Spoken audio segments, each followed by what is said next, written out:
I mean, it's important not to give yourself boundaries, which we can do quite easily, okay? People talk about aiming for the skies. Sometimes even aiming for the skies is intimidating. Just don't give yourself boundaries. Your sky and my sky might be different, you know what I mean? But neither of us will touch the sky if we give ourselves boundaries, you know what I mean? Whatever your sky is, whatever your biggest dream is, I might have already touched that, you know? So in other words, what sky? Where does the sky end?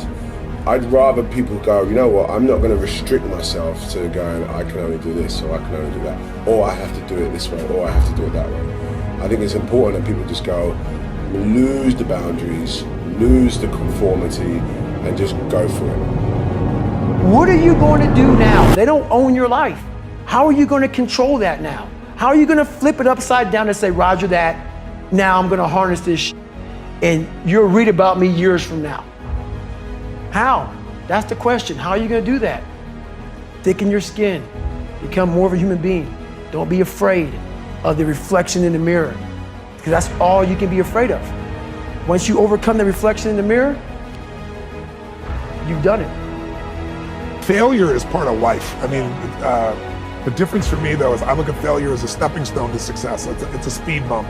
I know I'm going to fail, but it's not failure if you learn something. And so, gosh, I've made so many mistakes. I've screwed so many things up, but every time I do, it just becomes a way for me to explain to someone else what it takes.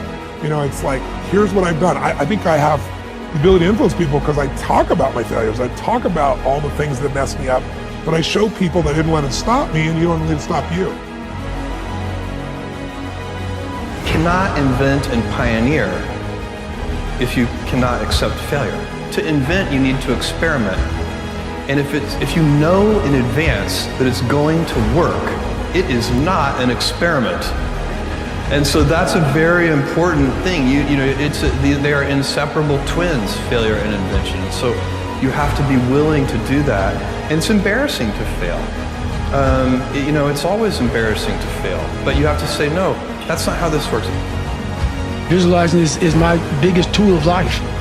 That's why I've been able to put myself in cold water, put myself in a 100-mile race millions of times before I've done it.